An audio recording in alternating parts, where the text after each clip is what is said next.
Where to begin? I suppose I'll start by saying this. I do not like Battlefield 1. Sometimes I hate it, and the reasons for that will become apparent, but I'm not going to talk about them until I've outlined the successes and failures of the features that set Battlefield 1 apart from its predecessors.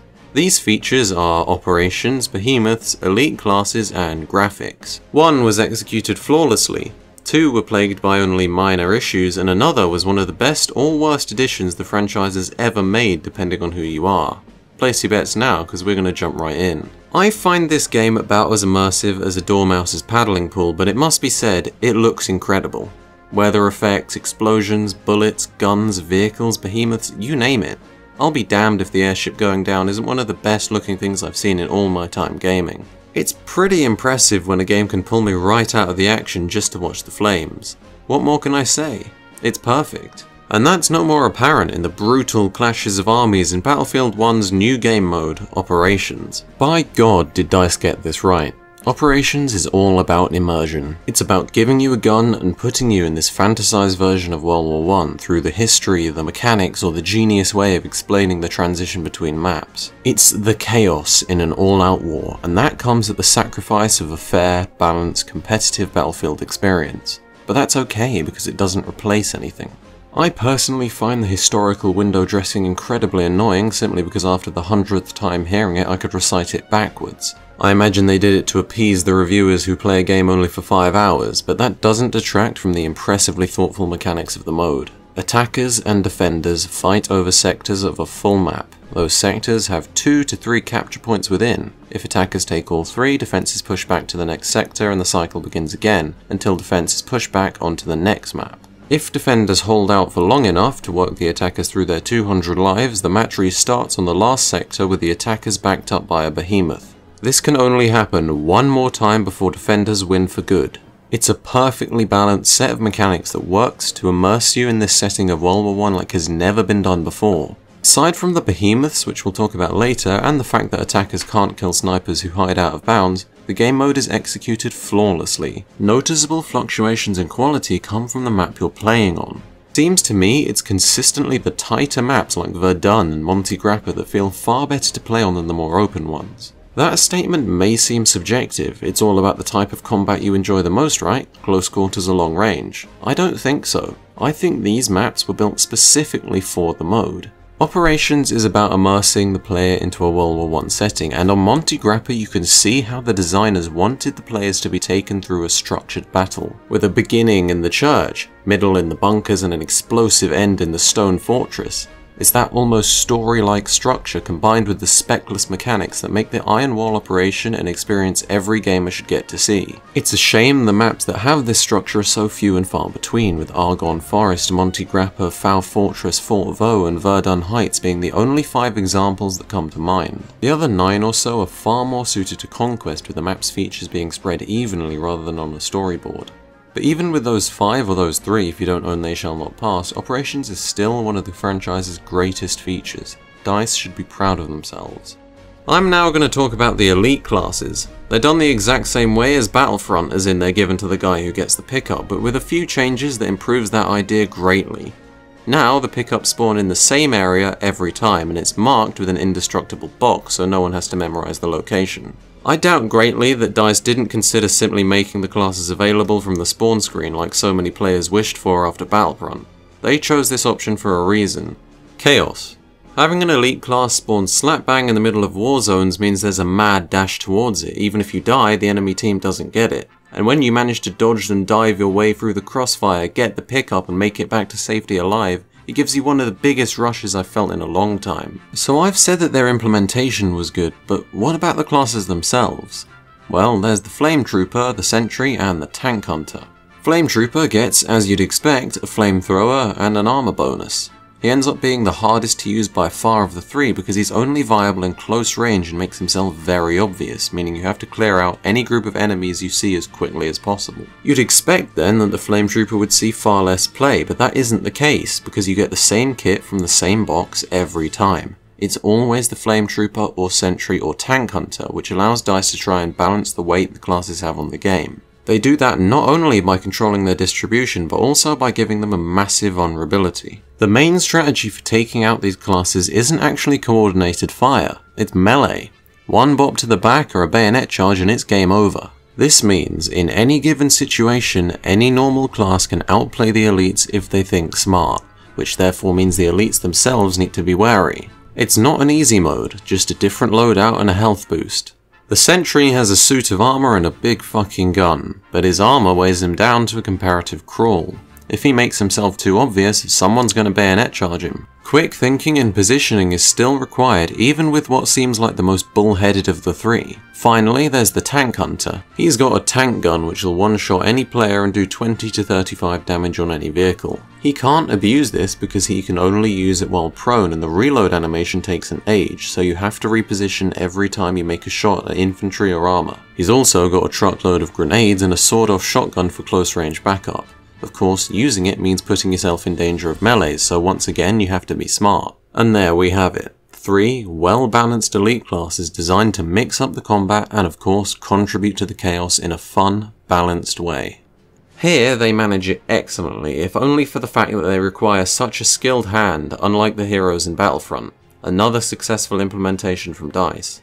Moving swiftly onto the behemoths. DICE didn't just add big-ass vehicles to show off, again they did it to create chaos in more ways than one.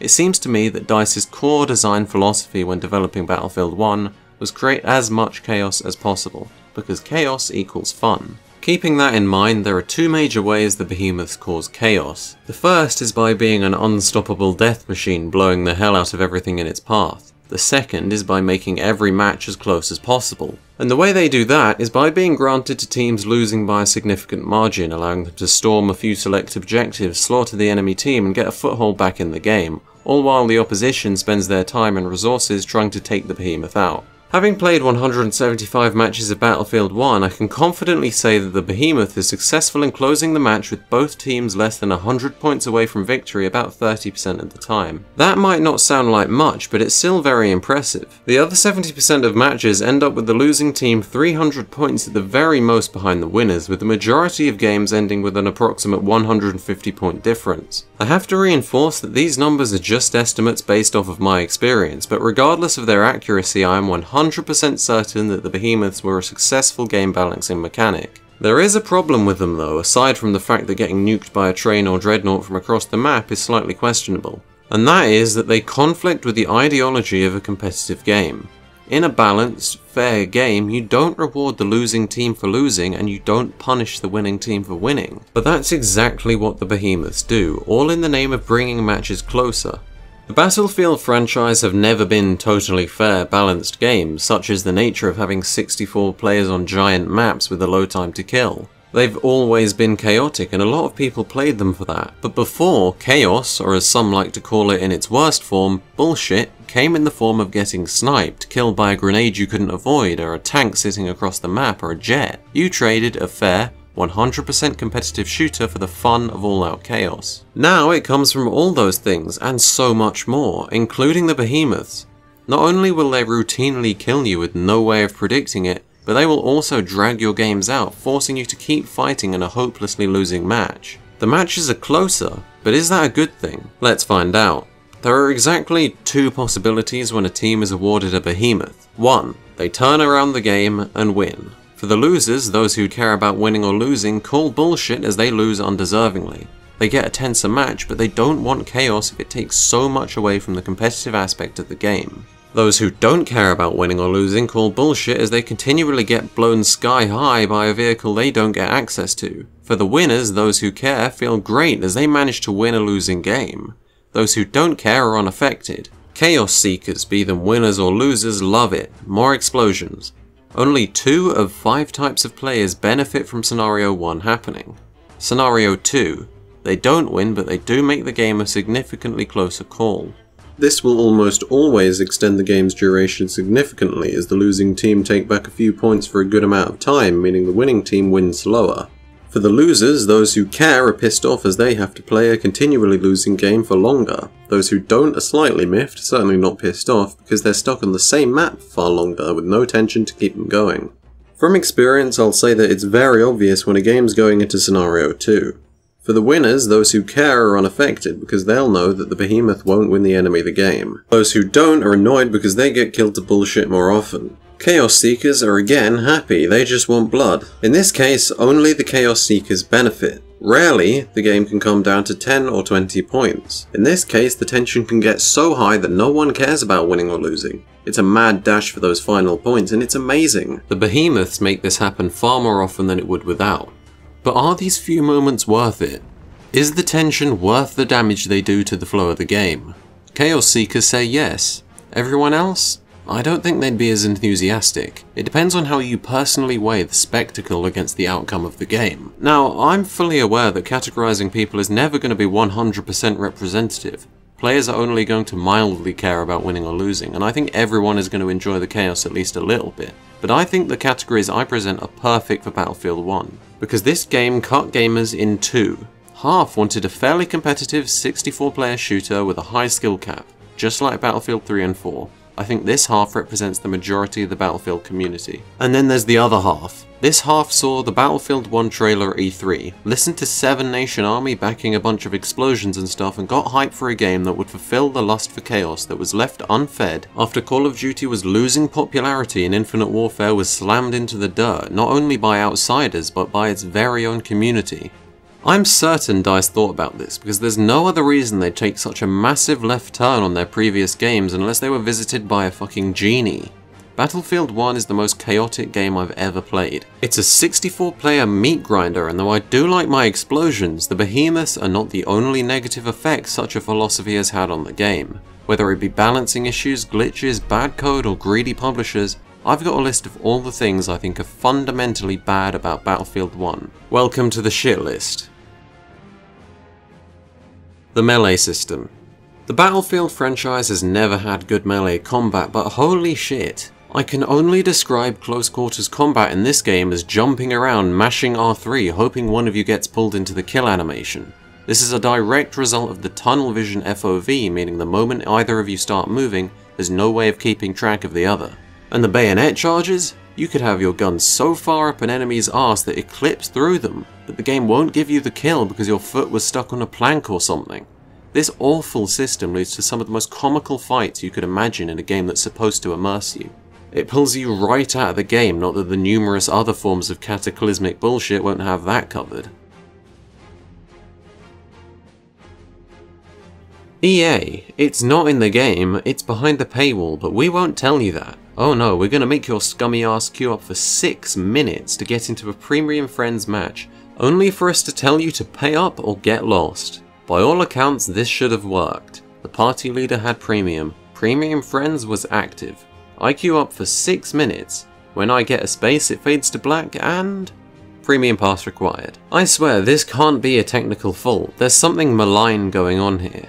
But what these arse-hats did to me was trivial compared to what they did to the Battlefield community. £15, $20, €20 for 4 fucking maps. I bought Dead Cells for that price for a value comparison. I bought The Ring City for that. I bought Hollow Knight and Dark Souls for that. I bought Titanfall 2, a game better than this one in every conceivable way, for £5 more than that. No one other than Battlefield vets or people with no sense of value would buy 4 maps, only 2 of which are good by the way for that money. Yet that's what EA sold the They Shall Not Pass DLC for, splitting the already dwindling player base up the middle and hanging its steaming entrails off the roof of the EA headquarters. The game came out with I think 9 maps, and of them, apart from St. Quentin's Scar and Amiens, not one of them was free of some major issue.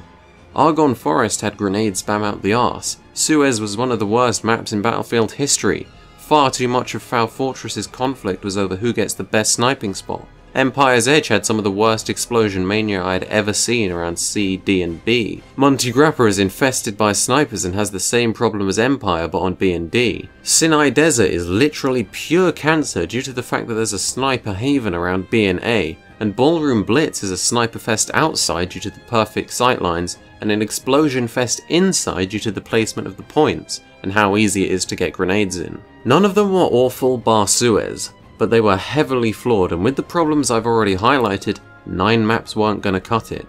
The logical answer to this is to get more community tested maps out as soon as possible, but no, by charging £15 for the They Shall Not Pass, a pack of maps that would barely even make the game worth it if they were free, EA took Battlefield Outback and shot it in the head. As of summer 2017, you can barely ever get a game on They Shall Not Pass maps in operations, and EA continue to release new maps for premium users only.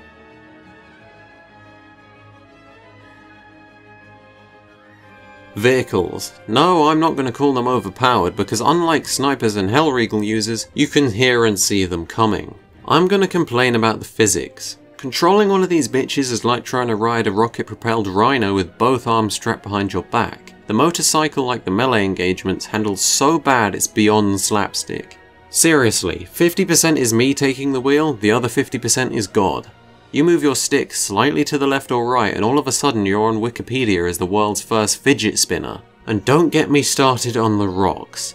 All the maps are littered with rocks and stuff for cover, so you'd expect DICE to account for this in some way, like not having every vehicle come to a grinding halt if you dare to even scrape the environment.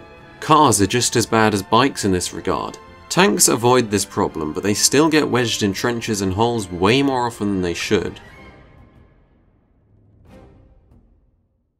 The progression system. Now this isn't broken like the last 4 points, but in a game sold entirely on its multiplayer, an awful progression system is a huge blow.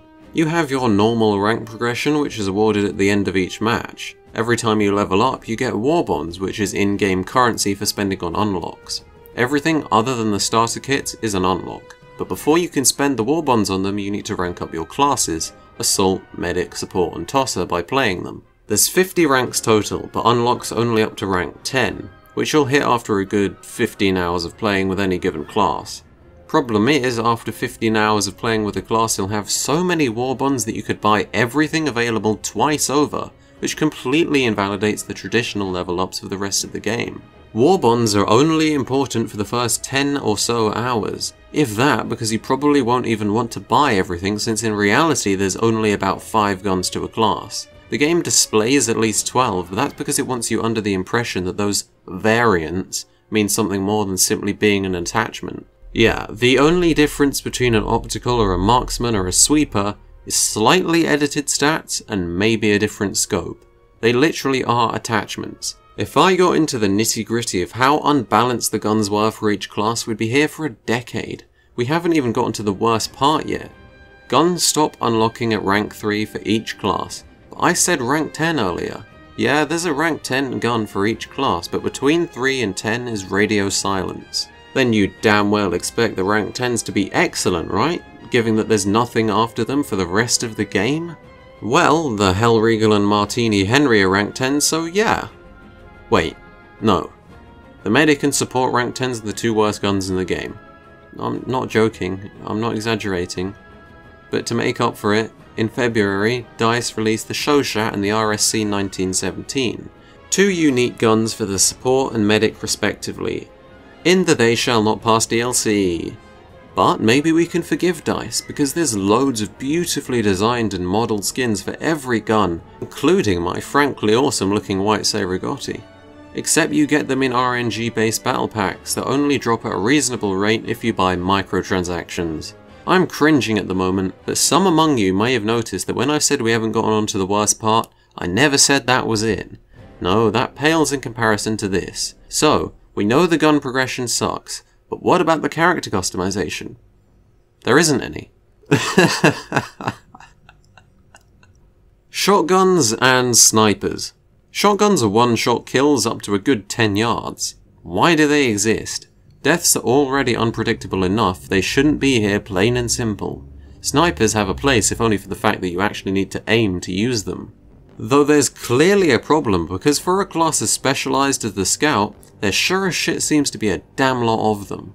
They are a fun-sapping infestation and I hate every single one of them. Oh wow, you just killed 3 people in a building. Cut sniped.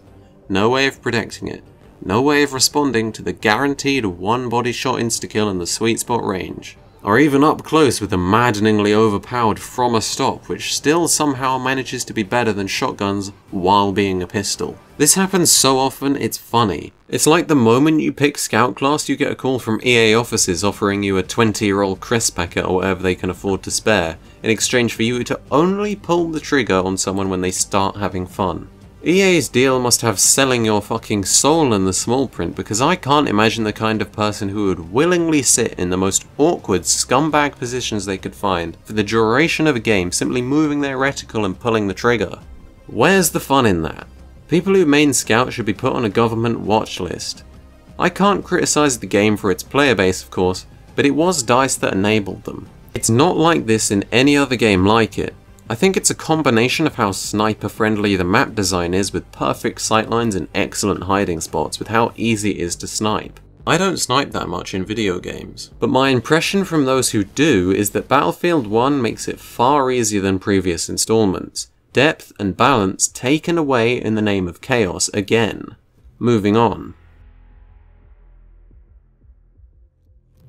The fucking Hellriegel. I already hate snipers enough, what kind of gun could I possibly hate more? The Hellriegel is unlocked at level 10 by Assault, and it takes the definition of overpowered and elevates it into some kind of weird Lovecraftian godhood. Like it's so OP human minds can't fully comprehend it. A lot of people genuinely believe that this gun is okay, which to be honest is just saddening.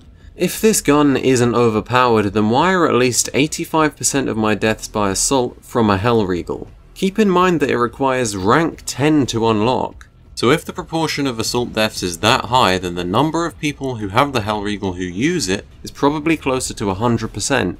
Why is this if the gun is okay? Maybe because it performs better than some LMGs at LMG engagement distances and better than almost all SMGs at SMG engagement distances. It's a jack of all trades and a master of all of them as well. I put the Hellriegel above and beyond even snipers. DICE continue to leave the gun in this state as of writing this in mid-July.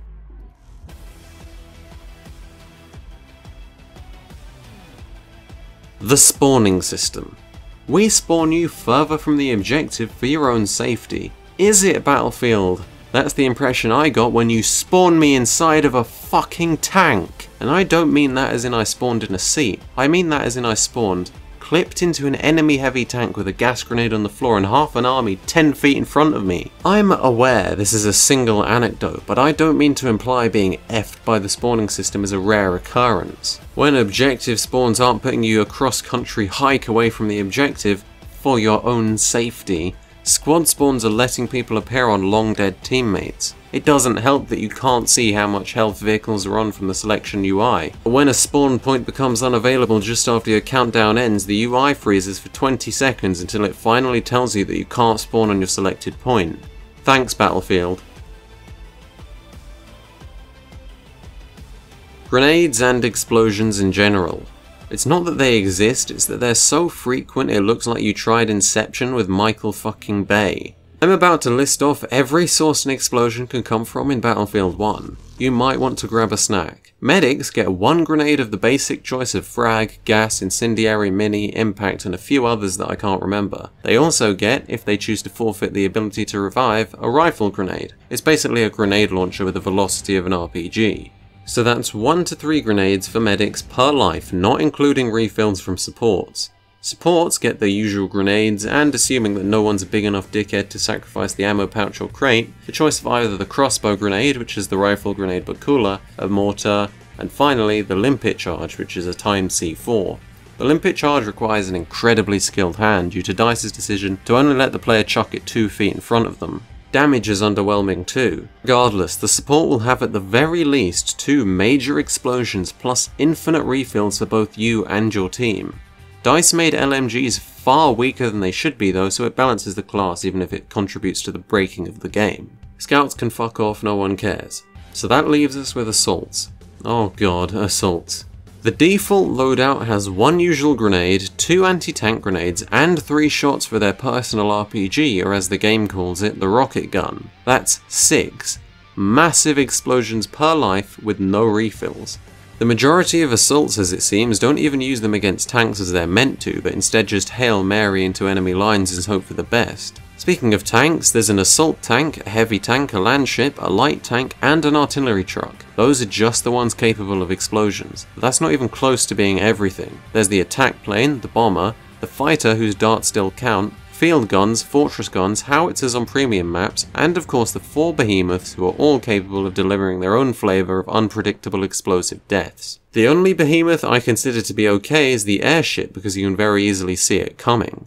This is the true extent of DICE's chaos. Previous games had it, but not to this extent. Not even close. The last Battlefield games were immersive, but I don't remember being blown sky high every 5 seconds. Having said all that, I honestly can't think of a reasonable explanation for why Battlefield 1 is such a loved game, because only those in it for the chaos are having an experience any better than they could get from a different game, Battlefield 4 or 3 for example. People play the game because it looks amazing, because there's bombs going off every 5 seconds, because it's got 64 player servers on large maps. People play the game because it makes them feel like they're in this fantasized version of war, and that doesn't make the game bad by any means. People want chaos, and DICE delivers a masterpiece. But for anyone who wants anything other than that, who expects something more than that, Battlefield 1 burns in its own flames.